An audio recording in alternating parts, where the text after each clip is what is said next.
Hello everyone, this is Samir Sharma. You are watching Samir Sharma Biology Tutorials, and today I am back with an important video for class 12th chapter 1st reproduction organism. और जैसा कि आप लोगों को पता है, last lecture में हम लोगों ने क्या कवर अप किया था, एसेक्सुअल एंड सेक्सुअल रिप्रोडक्शन के बीच का जो डिफरेंस होता है उसको हम लोगों ने देखा था. ओके, उसके बाद आज हम लोग कवर अप करने वाले हैं टाइप्स ऑफ एसेक्सुअल रिप्रोडक्शन. और ये लेक्चर शुरू करने से पहले मैं आपको सजेस्ट करना चाहूँगा, अगर आप लोगों ने लास्ट लेक्चर अब तक नहीं देखा है तो पहले आप प्लीज़ उसको देखिए, तो आपको ज़्यादा ये चीज़ क्लियर हो पाएगी. ओके, मैं नीचे लिंक दे दूंगा डिस्क्रिप्शन में, आप वहाँ से देख सकते हैं.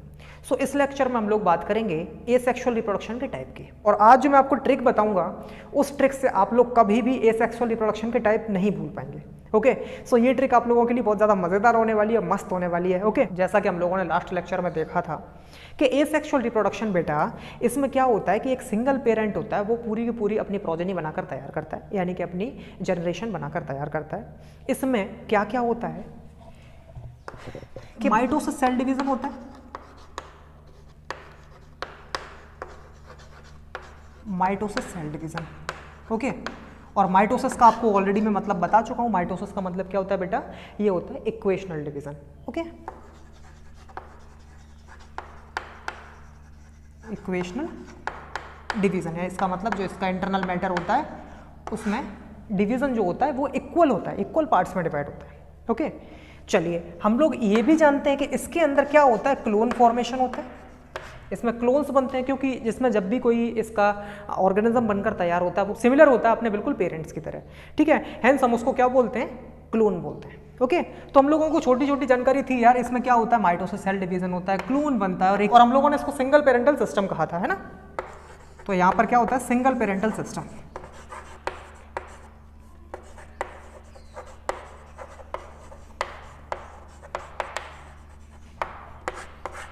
ओके, तो इतनी थी एक छोटी सी कॉमन सी जानकारी. अब हम बात करेंगे टाइप्स ऑफ एसेक्सुअल रिप्रोडक्शन. इसमें मैं बहुत अच्छी से एक ट्रिक बनाया हूं, तो अब पहले वो देखिए ट्रिक है क्या एक्चुअली, है ना. Types of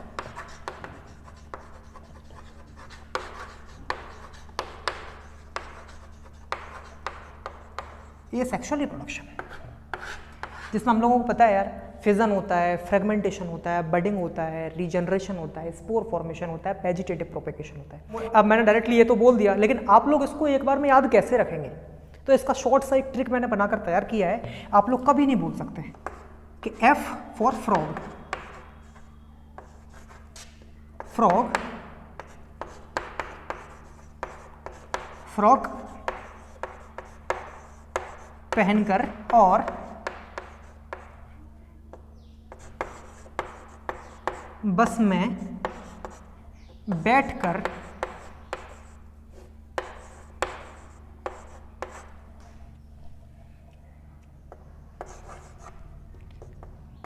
Rishikesh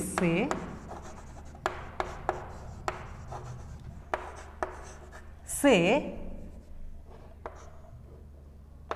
Visakhapatnam,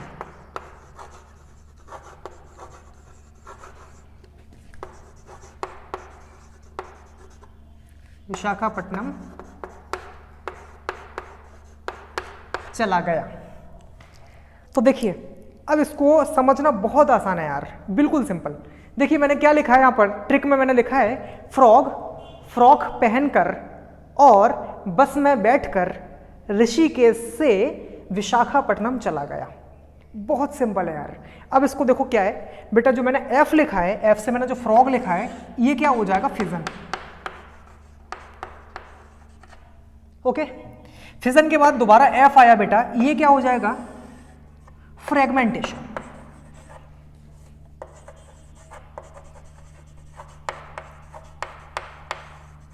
fragmentation. B for मैंने यहां पर बस लिखा है, इसका मतलब क्या हो जाएगा, इसका मतलब हो जाएगा बडिंग.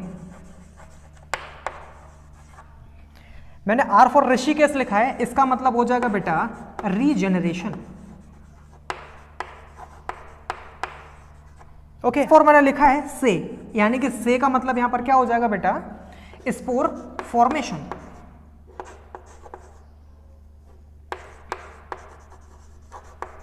स्पोर फॉर्मेशन का पटनम बेटा है ये, इसका मीनिंग क्या हो जाएगा, वेजिटेटिव प्रोपेगेशन.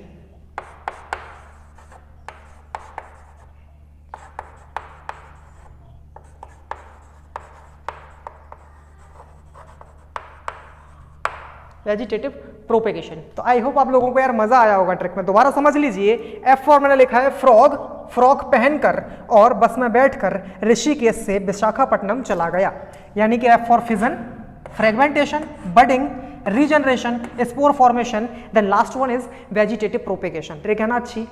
तो ये आप लोगों के लिए बहुत ज़्यादा यार मज़ेदार होने वाली है, और आप लोग इस तरीके से अगर आप इसको याद कर लेते हैं आप ज़िंदगी में कभी नहीं भूलेंगे, ठीक है? इसको बोलते हैं निमोनिक्स। तो चलिए अब हम बात करते हैं यार, सबसे पहला जो टॉपिक होने वाला है एसेक्सुअल रिप्रोडक्शन का, जो कि फिजन होने वाला है। फिजन जो कि एक एसेक्सुअल टाइप ऑफ रिप्रोडक्शन है, इसके अंदर क्या क्या मिलता है वो समझिए। चलिए पहला टाइप हमारा आने वाला है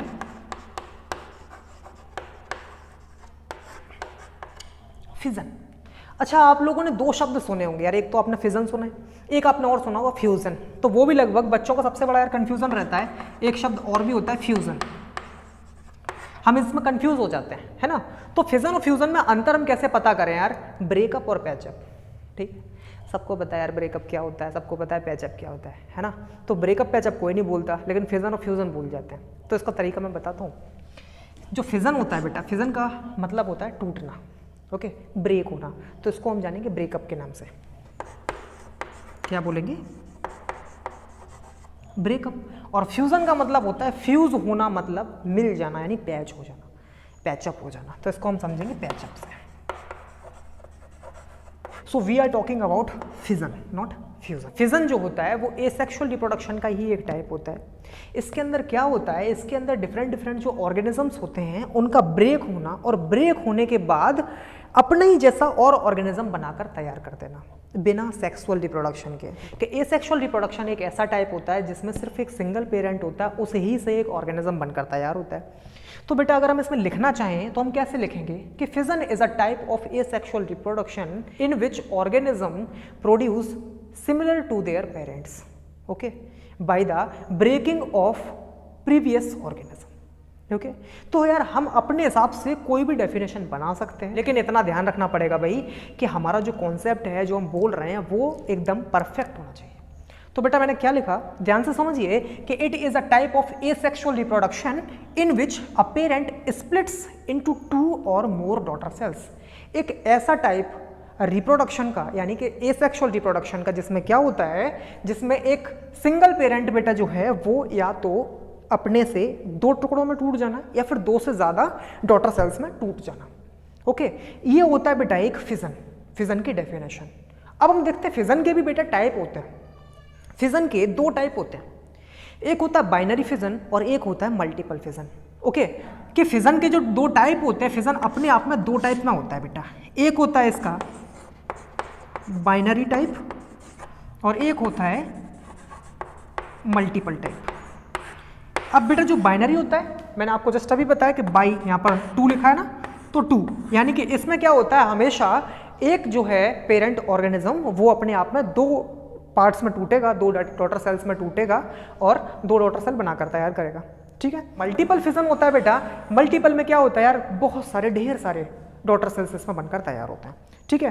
सो फर्स्ट ऑफ ऑल हम लोग बात करेंगे बाइनरी फिजन की, देन हम लोग बात करेंगे मल्टीपल फिजन की। तो बाइनरी फिजन क्या होता है, ये फिजन का ही एक टाइप होता है, जिसमें क्या होता है कि एक पेरेंट बॉडी जो होती है वो अपने आप को 2 पार्ट में डिवाइड करती है। तो वो जो पेरेंट बॉडी होती है वो जनरली होती किसकी है, वो यूनिसेलुलर ऑर्गेनिजम्स की होती है, यानी कि जो सिंगल सेल्ड ऑर्गेनिजम्स होते हैं जनरली उनकी होती है। वो बैक्टीरिया हो सकते हैं, प्रोटोजोन्स होते हैं। तो उनके कुछ एग्जाम्पल्स होते हैं, जैसे अमीबा हुआ, पैरामीशियम हुआ, ठीक है। इनमें क्या होता है, इनमें बाइनरी फिजन होता है। अब होता कैसे है, मैं पूरी की पूरी आपको प्रोसेस करके बताता हूँ किस तरीके से। जैसे अगर हम एग्जाम्पल लेते हैं एक अमीबा का, ओके। तो अमीबा जो है एक, हम लोगों को पता है यार, एक इरेगुलर शेप का होता है, ओके। इरेगुलर शेप का अमीबा है, इसके अंदर न्यूक्लियस हम लोगों को मिलता है, इसके अंदर साइटोप्लाज्म होता है, ओके। इसके अंदर कॉन्ट्रैक्टाइल वैक्यूल होता है, जिसको हम फूड वैक्यूल के नाम से भी जानते हैं। होता क्या है, सिंपली ये क्या करता है, अपने आप को 2 पार्ट्स में डिवाइड करता है। और वो डिवाइड होने का तरीका कैसा हो सकता है, डिफरेंट तरीका हो सकता है कि किस टाइप का ऑर्गेनिज्म है। वो हो सकता है ट्रांसवर्स हो सकता है कि ट्रांसवर्सली डिवाइड हो जाए, ऑब्लिक हो सकता है, लॉन्गिट्यूडनल हो सकता है, ओके। तो होता क्या है बेटा, आप समझ लीजिए, मैंने सिर्फ आपको समझाने के लिए बता दिया। ट्रांसवर्स हो सकता है, इसमें इसका टाइप ऑब्लिक हो सकता है, लॉन्गिट्यूडनल की तरीके से अपना, लेकिन 2 पार्ट्स में अल्टीमेटली इसको डिवाइड होना है। और इसके अंदर जो आप न्यूक्लियस देख पा रहे हैं ये अपने आप को क्या करेगा, इलोंगेट करेगा, पहले थोड़ा सा बढ़ाएगा। जब बढ़ाएगा तो आप देखिए दूसरा स्टेप में बनाकर दिखाता हूँ आपको। अमीबा यही है सेम, इसके अंदर जो अभी कुछ आप इस तरीके से देख पा रहे हैं, अभी कुछ इस तरीके से हो जाएगा। आप देख पा रहे हैं इसका न्यूक्लियस में चेंजमेंट आया कि नहीं आया, इलोंगेट हुआ। इलोंगेट होने के बाद क्या होगा, इसका जो शेप होगा वो अपने आप चेंज होने लग जाएगा एक 2 इक्वल हाफ्स की तरफ। ओके, इसके बाद देखेंगे तो आप इसको और कुछ इस तरीके से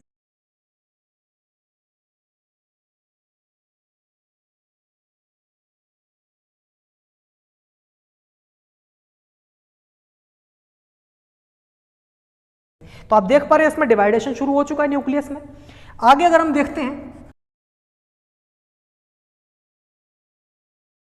पहले एलोंगेट हुआ, फिर उसका साइज अभी और बढ़ रहा है, उसके बाद हमने देखा कि अभी कुछ अलग हो गया और एक टाइम ऐसा आएगा कि बिल्कुल ही ये सेपरेट हो जाएगा।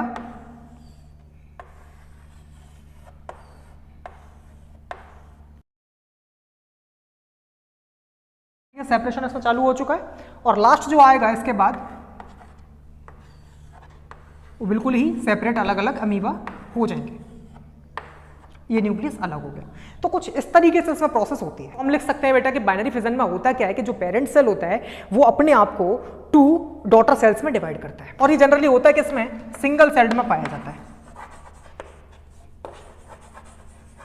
Single celled organisms.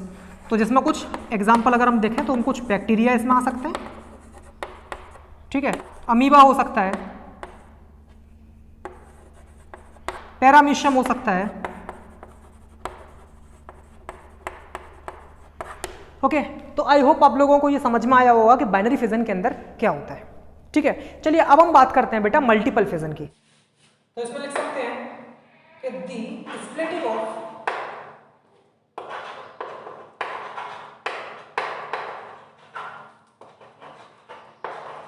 Parent cell into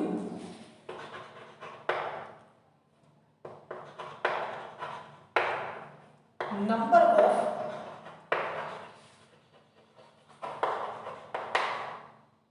daughter cells called multiple fission।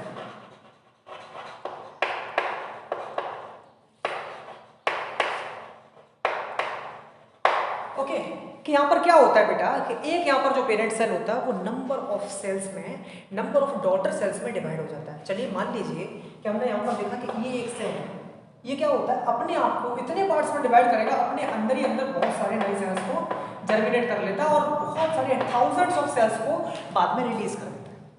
अच्छा चलिए इसको हम प्रॉपर तरीके से समझते हैं कि इसका अगर हम एग्जाम्पल लेते हैं मल्टीपल फिजन का, तो एक मोस्ट कॉमन एग्जाम्पल है इसका प्लाज्मोडियम।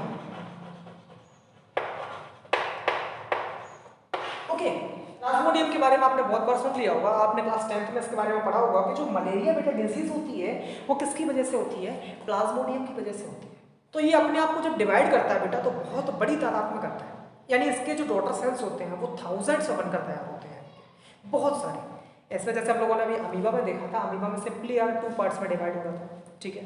इसमें क्या होता है, सिंपली नहीं होता है, ये बहुत कॉम्प्लेक्स तरीका होता है। प्लाज्मोडियम का एक सेल होता है,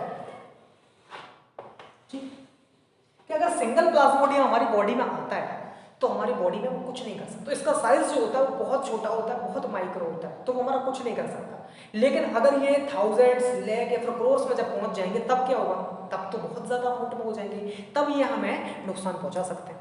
तो ये करते क्या बेटा, प्लाज्मोडियम जो होता है ये अपने अंदर ही बहुत सारे ढेर सारे प्लाज्मोडियम बनाकर तैयार कर लेता है उनके डॉटर सेल्स को, ठीक है, बहुत सारे थाउजेंड्स, ठीक है। और जब ये बहुत ज्यादा हो जाते हैं अंदर, उसके बाद क्या होता है, इसकी जो लेयर होती है जिसको हम सिस्ट भी कहते हैं, CYST, ठीक है, सिस्ट, ये जो लेयर होता है, लेयर का दूसरा नाम सिस्ट होता है। तो क्या करता है, अपने सिस्ट को क्या करता है, बस्ट करता है। जब बहुत सारे इसके अंदर हो जाते हैं, जब इसका पाप का गला भर जाता है, तब क्या करता है, ये बस्ट आउट हो जाता है साइड से। और जैसे ये बस्ट आउट होता है तो ये थाउजेंड्स ऑफ जो सेल्स होते हैं ये बाहर आ जाते हैं, बाहर निकल जाते हैं, ओके। तो बहुत सारी जो एक सेल था इसने अपने आप को बहुत सारे अमाउंट में डिवाइड कर दिया, बहुत सारी डॉटर सेल्स में डिवाइड कर दिया, मल्टीपल नंबर में निकलना, इसी को हम क्या कहते हैं बेटा, मल्टीपल फिजन कहते हैं। तो आई होप आप लोगों को ये चीज़ अच्छे से समझ में आई होगी कि बाइनरी फिजन क्या है और मल्टीपल फिजन क्या है। इसके और भी बहुत सारे एग्जाम्पल्स होते हैं, लेकिन कॉमन जो एग्जाम्पल है वो कौन है, हमारा प्लाज्मोडियम। ओके, सो मैं इस लेक्चर को ज़्यादा लंबा नहीं करता हूँ, इसको यहीं पर स्टॉप करते हैं और नए लेक्चर में हम लोग फटाफट से मिलने वाले हैं, जिसमें हम लोग फिजन के आगे बढ़ेंगे, जिसमें हम लोग fragmentation, budding, regeneration, spore formation, vegetative propagation सब कुछ कंप्लीट करने वाले हैं। ओके, सबसे बड़ा एक कंफ्यूजन रहता है कि रीजनरेशन और फ्रेगमेंटेशन में जो अंतर रहता है, बहुत धमाकेदार वीडियो लेकर आने वाला हूँ उस पर, उसमें आपका कोई भी एक भी डाउट नहीं रह जाएगा। ओके, तो इस वीडियो को आप अपने फ्रेंड्स के साथ जरूर शेयर करना। जल्दी से हम लोग नए लेक्चर में मिलते हैं, तब तक के लिए अपना ख्याल रखो यार, और हाँ, इसको तैयार करते रहो, पढ़ते रहो। So good luck and have a good day.